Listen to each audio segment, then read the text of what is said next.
Yeah, it's so exciting because, Shalla-Bal has never been portrayed on screen before, and just getting this opportunity was both very scary but also really exciting at the same time because the fans, you want to respect the fans. And yeah, it's really important, but it's also really exciting. It's exciting to have people so excited about something. So.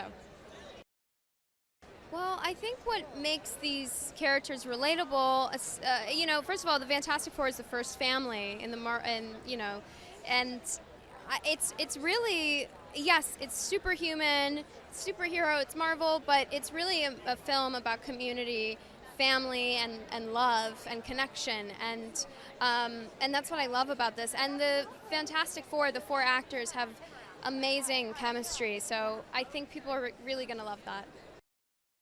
I'm just excited for people to see how beautiful the world is and the heart of the movie.